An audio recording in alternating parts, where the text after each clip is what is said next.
Welcome back, everyone, to another reaction video. Well, as I've mentioned before, I spent the last week in England, and I just got back, so I'm ready to dive back into some content. And part of my time spent in England was based out of Cambridge, where we were touring air bases, particularly in Norfolk and Suffolk, which is in that East Anglia, kind of northeast of London section of England, where a lot of the American and British military bases were, and a lot of the B-17s that were flown by Americans to bomb targets in Western Europe were flown out of that area. And we looked at, in particular, Thorpe Abbotts, which is the home of the 100th Bomb Group, which is the one whose story is told in Masters of the Air. So I thought it would be fun to take a look at a story from a B-17 crew. And I'm a little bit familiar with this story, and I think there are other stories like it from the Second World War, which blows my mind, but physics is a funny thing, and sometimes things like this happen. This is a story of when a ball turret gunner fell without a parachute. And it should say, and survived, which is crazy to me. So I haven't seen this video yet. This is our friends at Yarnhub, who are pushing 1.3 million subscribers. Absolutely deserved. I love the way they tell a story. I love their animations. Haven't seen this one yet, so it should be fun. I'll put the link down in the description so you can check it out. Without my commentary, let's dive in. It's January the 3rd, 1943, and 72 flying fortresses are navigating towards a bombing run above the west coast of France. Inside the ball turret of the B-17, nicknamed Snap, Crackle and Pop, Staff Sergeant Alan E. McGee is looking out for enemy fighters. So a couple things about these B-17s. Number one, they're called flying fortresses for mainly because of their armament, but these things could also take an absolute beating. I mean, they could have entire chunks of the plane shot away and still return in one piece, which is amazing because they're not really protecting the crew in terms of they're not armored to the point where if a bullet hits the side or if a flak hits the side, it's not going to go through. It's going to fly through this stuff like paper. But it can take that kind of a beating and still go. But it's also armed to the teeth. It's got guns underneath, in front, on the sides, up top. And eventually I think they'll have something like 13 50 cal machine guns on these things. So they're armed well, but they're also meant to fly in a particular formation so that they can protect all the different areas. And the Germans figure out pretty quickly with some of the early B-17s that there's no gun that can shoot straight ahead. They have these two cheek guns that can kind of shoot kind of at an angle but not straight ahead. And so the Germans, their tactic will be to fly straight at them. And so the deadliest spot to be was like the Bombardier and the Navigator, who are up front, and they took heavy casualties. The planes are on a mission to destroy an important German U-boat base at Saint-Nazaire. Everyone in the plane knows the Luftwaffe is on full alert. Navigator to pilot, the lead should be turning any second. As the plane makes its final turn over Lake Grand Loup towards their target, McGee sees the beauty of the French countryside, suddenly interrupted by black explosions. So a lot of people talk about the ball turret as being like the worst place to be in terms of survivability, and that's kind of true, but also kind of not true. The ball turret they wouldn't get into it until after they got up to 10,000 feet and they were about to go into enemy territory. You were cramped in there. It was kind of a weird thing. Your legs are up, and you're firing between your legs. If the plane returned safely to base, it was actually one of the safest places to be because there's very few times that you're going to be attacked from underneath and that you're going to be hit directly that way. In that case, the waist gunners, the folks in the nose, even the pilot and the co-pilot are deadlier places to be. But in planes that were shot down, it, I think, was the worst fatality rate because the ball turret gunner, number one, has to get out of the ball turret, and sometimes he needs help to do that. But number two, he's the only member of the crew who's not wearing a parachute because you couldn't wear a parachute and get into the ball turret. So you had time to climb out, get out of that position. It was hard to get out of. You had to get your parachute on and get out, whereas a lot of other guys were already past step one. So from that standpoint, it was a tough place to be. And if for some reason they couldn't retract the turret or you couldn't get out of it and they had to make a belly landing, you were dead. Flak. As the flak starts up, the P-51 fighter escorts peel off. Their fuel is spent. The B-17s are on their own. Get ready, men. We're in for a tough ride. In the pilot's seat of Snap, Crackle and Pop, First Lieutenant Arthur Adams struggles to keep the aircraft flying straight as the formation is rocked by heavy flak. So one of the things I love that Masters of the Air presents that we don't typically get to see in these situations is how desperately cold it is up there. These are not pressurized, heated cabins. So the temperature in the cockpit, the temperature in the plane is pretty much what the temperature is outside. If you've ever flown somewhere and you've gone up to like 38, 39,000 feet, and you can pull up the information on the flight, you'll see that it's often like 50 below zero outside. And so imagine your skin touching that. So they've got these pads on that are really thick, but they're also electric heated suits that they're plugged into. And if for some reason that stops working, you're in trouble.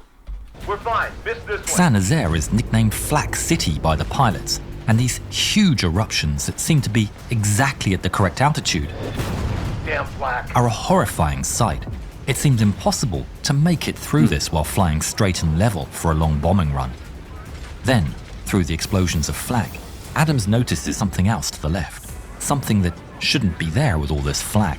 Contrails, 8 o'clock. Are those enemies? Confirmed. There's a lot of them. Boys, you see that? Better get ready.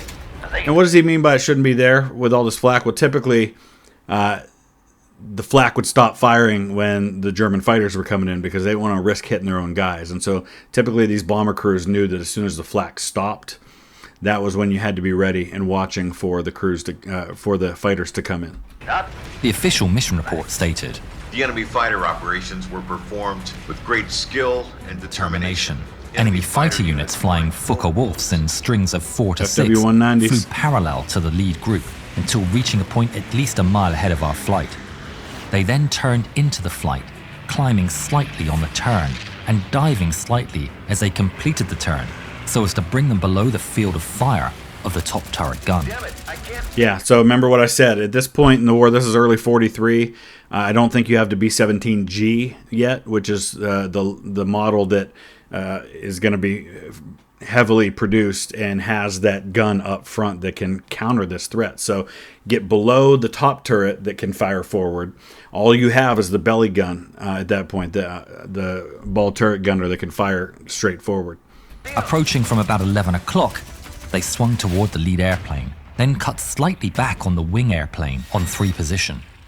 Our nose gunners fired ineffectively as the Fokker-Wulf closed. Imagine B-17s going a couple hundred miles an hour, these FW-190s going a couple hundred miles an hour, how quickly. It's like zoom, zoom, zoom. I mean, they're whipping by each other. You had to have nerves of steel to be these German pilots coming straight at these bombers, strafing, and then peeling off at the last minute while all these other planes are around you. Crazy stuff. The Fokker-Wulf came very close indeed before opening fire and then quarter-rolled away to avoid collision. They appeared to pass within 50 to 100 feet of our wingtips and attacking the number 3 airplane. They came in rapid succession so that it was difficult to bring them successively under fire. The Fokker-Wulfs ignored the AA fire, which was bursting all around our formation. Can we just say, by the way, how great... I mean, the animations have always been good on this channel, but Yarnhub has really stepped it up to just an insane level of animation here. The closing speed is incredible, and it seems no sooner they spotted that they're past the Snap, Crackle and Pop, scattering as they pass. One goes inverted underneath the plane, and Alan McGee is ready in his ball turret. He lets loose as his guns blast from each side of the turret, as it sways to the left following the FW-190 that's passing way too close to him. Yeah. He sees bright flashes of tracers, almost blinding him from his 2 50mm caliber machine guns. So, I think he just meant to say 50 caliber. 50mm caliber wouldn't be the thing. So when you say caliber, like say 50 caliber, that means it's half an inch. Whatever that number is, it's point that. So a 45 is 0.45 inches. That's the diameter of the projectile that you're firing. So 50mm would be a different caliber. But everyone misses.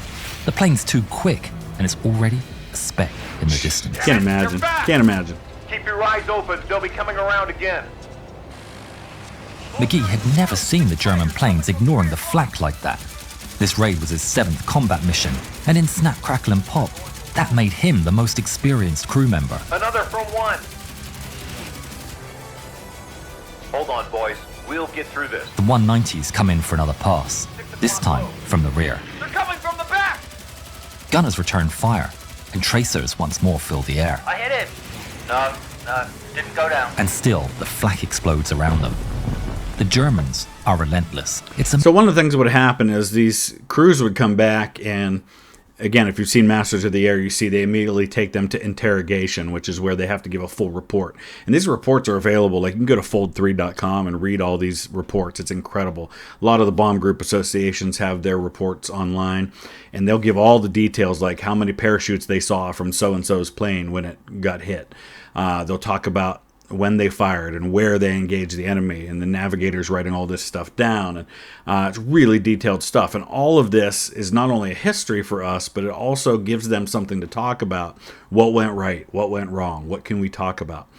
But a lot of times these gunners would claim that they shot down a German plane. And you'd come back from a mission and there'd be claims among the whole group that they shot down 140. And then you read the German reports and they'll say, yeah, we lost 12. How can they both be true? We have to remember, if you have multiple B-17 crews firing at the same ships, or same planes, which is often happening, waist gunner from one B-17 is firing at the same guy that tail gunner on another one is firing at, and they both see the plane that they're firing at blow up. They're both going to claim that as an aerial kill. Well, they didn't kill 2 planes, they killed 1, but they both claimed it. So that's kind of one of the ways that those things happen. A maelstrom of explosions and lead. Planes go down, but through the fog of war, it's hard to tell who is lost. Yeah. Through bursting shells, 6 Chaos. fighters lock onto the lead plane of the formation. Absolute chaos. S for sugar. All the other planes in the formation have been instructed to release their bombs when the lead plane does. S for Sugar's captain feels the weight of responsibility for the success of the run, and he continues straight on his course. Got to take such nerves, man. I mean, you have to stay straight. You can't try and avoid them. You are staying in formation, especially if everybody's following your lead. You've got to just stay there and take it. Determined to hit the target. But sparks fly as German planes close on the nose of the aircraft. And if you would like to fly the B-17 or experience any of the 2,500 tanks, planes, helicopters and ships in-game, you can with today's sponsor, War Thunder. In War Thunder, the B-17 can be gained as part of the introduction to the world of strategic bombers. One of the great features in War Thunder is that it has a direct link to real tactics used in combat. You can get the best out of the B-17 in War Thunder by flying in a defensive formation. Bring up to 4 friends and fly together, combining your defensive firepower and payload in a manner resembling the original bombing raids during the Second World War. Get into the battle now for free by clicking the link in the description. Grab the huge bonus pack for new and returning players, including premium vehicles and the exclusive Eagle of Valor. But hurry, it's available for a limited time only. Support the channel and play War Thunder today. Despite the flak and the swarm of enemy fighters, B-17s continue on their course. That was close. Navigator, how far to the target? Kali, another B-17, gets a direct hit from flak and rolls over. McGee sees it go down, and there's a huge mass of smoke filling the view. McGee looks at the glass of the main sighting window before him, and a small crack appears. Looking up at the fleet of B-17s cruising through the rain of black shell bursts, German soldiers aimed their 40mm Flak 28 guns. Their fire is persistent, shells peppering the heavens with 120 rounds per minute.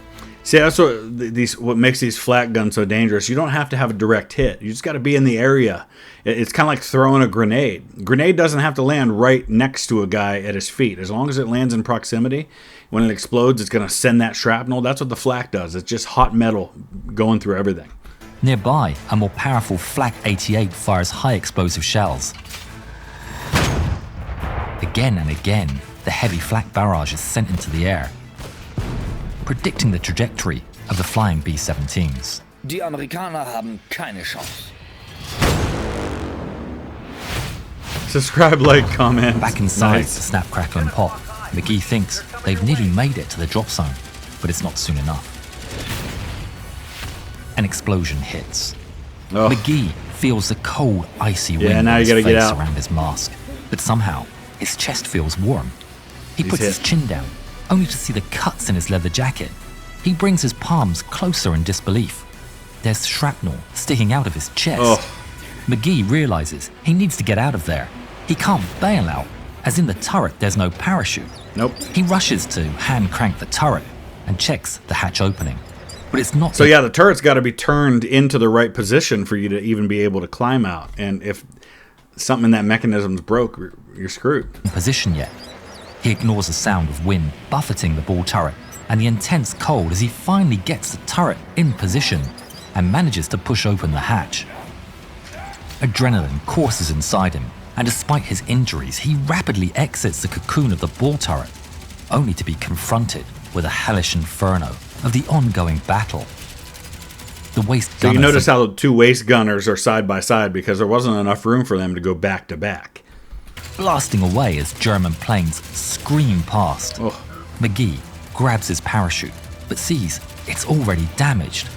How much more punishment can the fortress take? If she goes down, he'll need a chute.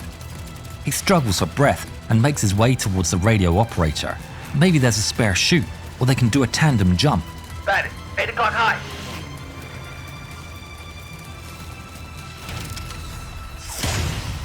Another blast strikes near Snap, Crackle and Pop. It's a big one.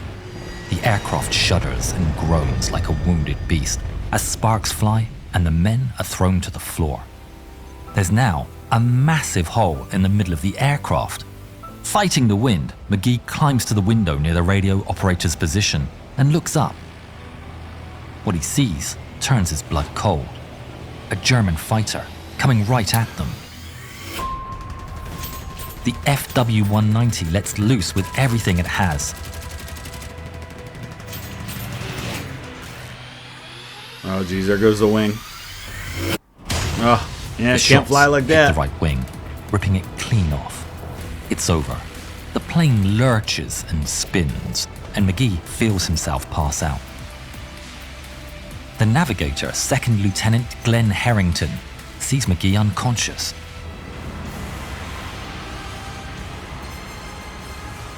He grabs his collar and tries to wake him. What are you doing? We need to leave now. Yeah, the thing starts spinning, you're going to start sticking to the side with centrifugal force. You got to get out. B-17 starts going down. A lot in of times they'll spiral, blow up, too. circling down the line of the remaining wing. My God, McKee's falling out the plane without a parachute. McGee comes around. Is this what death feels like? He sees the explosions of flak and planes from a distance, an observer. And then the pain and cold hits him. He's falling. Falling! He scrambles for his parachute and realizes there's none. Could you even, I mean, with all of the terror and everything that they've already faced just to complete a mission, do you imagine what would go through your mind to realize that you're falling from 20,000 feet with no parachute? I'd hope I'd Free pass out. falling without a parachute at an altitude of 20,000 feet. At this speed, he'll hit the ground in less than a minute. He rolls in the air. McGee later said he was terrified to see the ground approaching him as he was falling. The only thing he could do was pray. In the midst of it, he started negotiating with God, telling him, I don't wish to die, because I know nothing of life. Can't imagine how many times this exact scenario played out during the Second World War, but we don't know about it because the guy didn't survive. I mean, this is 99.9999999% of the time a death sentence when this happens, and so we don't know their stories. I can't imagine. The landscape spins as the ground looms closer and closer. A strange calm settles over him as he surrenders himself to his inevitable fate. He notices the German base, the target of the mission. Now, just like a bomb released from the aircraft, he's struck by the irony of the fact that he's going to hit it. He sees the coast, and the trees below him are now becoming bigger. He rolls onto his back and closes his eyes. What else could you do? What else? McGee plunges onto the roof of the Saint-Nazaire railway station. the skylight smashes into a million pieces, glass saved him. and his limp form finally comes to rest on steel girders above the railway track. So I think there's another story like this, and I think Mythbusters even covered it, where there was an explosion that hit just before the guy that was falling hit, and the explosion, the shockwave from the explosion did just enough to slow him down to where he didn't hit at full terminal velocity, and that saved his life. And I think that's kind of what happened here. That glass, even though nobody wants to be hitting glass at terminal velocity, but that glass kind of broke his fall enough to where when he hit the steel of this beam, he wasn't going full force. It would have otherwise just split him right in half. German guards rushed to the scene. Hat das Ende bekommen, das verdient. Ich stimme dir zu, Hans. Aber wir müssen ihn runterholen. The guards climb the girders and remove the body. Then a cry goes up. Holen Sie einen Arzt. Mein Gott, er lebt. McGee wakes to find white sheets surrounding him. So they get a doctor, and you might think, well, why would they do that? Why wouldn't they just kill this guy, right? But there's a lot of common decency among the average soldier. We tend to apply our thoughts about some of the baddies in leadership in Germany to every German soldier, and that's not the case. Most of these were decent people who were fighting because they were drafted, who were fighting for what they believed in, who didn't really know anything about the ideology. And your common soldier, common decency kicks in. It's a human life, and I'm going to do what I can to save him. At first glance, Alan McGee thinks this must be the afterlife. Then he notices a German doctor standing near his feet. We didn't think you would make it. He explains to McGee that he was severely injured after falling to earth at Saint-Nazaire station. On either side of where he fell, there were concrete objects with hard roofs. The central part of the station was covered with a glass roof with steep sides positioned in the shape of an inverted V. It was really a miracle for McGee to fall exactly on the station's glass roof. Yeah, a couple feet in either direction, he's dead. And with the multiple layers of flight suit and thermal suit, maybe in some way, that had cushioned his fall. Wow. But it wasn't without injury. McGee had broken his right leg and ankle, alongside 28 wounds from shrapnel. You're alive. Not all of his injuries were visible. There was a lot of internal damage, and the medical staff had to pretty much stitch his arm back to his body. But it was still a miracle, and his survival became known and talked about as the miracle of Saint-Nazaire. And credit to the German medical staff who had to have done a ton of work to save this guy and did the work. But even a miracle has its limitations. McGee was now a prisoner of war. German troops transferred him to a prisoner of war camp in Austria.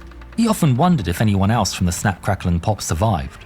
McGee knew that the B-17 had crashed near the coast, but maybe some of them were as lucky as he was. It wasn't until he ran into a familiar face, his tail gunner from Snap, Crackle and Pop, Staff Sergeant James I. How Gordon. cool would that be? Could you imagine how this guy must have felt? I saw you drop without a parachute. How are you alive? Gordon explained that after the plane blew up, he pulled the chute and landed on the beach where the Germans captured him. Surely I thought you were dead. How the hell are you still alive? In 1945, at the end of the war, McGee was released and went back to the US, where he received the Purple Heart and the Air Medal for meritorious conduct. Surprisingly, the experience of falling from the fortress during the war didn't put him off flying. After returning to the US, he trained and gained a pilot's license and worked in the airline industry. Good for him. In 1995, McGee returned to Saint-Nazaire. As he was standing in front of the building that was once a train station, he recalled the time he fell through the glass, covering it. I remember it being smaller than this. Well, you were looking at it from miles above, darling. You only felt it up close. On that fateful mission, 3 crew members survived from the Snap, Crackle and Pop. The remaining crew was lost. Out of the total operations, 7 B-17s were destroyed and 47 B-17s were damaged. 70 crew members were missing in action, and an additional 5 were confirmed dead. So it's one of the things that blew me away when I was visiting some of these bases is they had the figures from these air crews, and there were actually more of them who ended up POWs than were killed in action. And that goes to show you again how strong these B-17s were, that even though they were shot down, more men got out alive and got captured than died because of those destructions of those planes. So it's really incredible. But it also blew me away at the numbers. I mean, you're talking about a base where thousands of guys served throughout the war. And in many cases, you're talking about like 900 killed, 900, 1,000, 1,100 captured from one bomb group. I don't think we can ever fully grasp what these guys went through. The operation was seen as a success by the Allies, but in reality, little damage was done to the base itself. Out of a total of 342 bombs dropped, only 26 fell inside the radius of 1,000 feet from the target point. Alan McGee lived a long life and passed away in San Angelo, Texas on December the 20th, 2003. 2003. Good for him. Well, that was a great story. I love stories like that, like, where we take a break from talking about the big picture and massive troop movements and grand strategy and just talking about one person out of the millions. There are millions of stories like that. If there's a story you think that we should cover on the channel, let me know in the comment section below. And if you're interested in stories of individuals or even small groups, check out my channels, Stories of the Great War and Stories of the Civil War, where I tell a lot of those stories. Links are down in the description. Thanks for watching.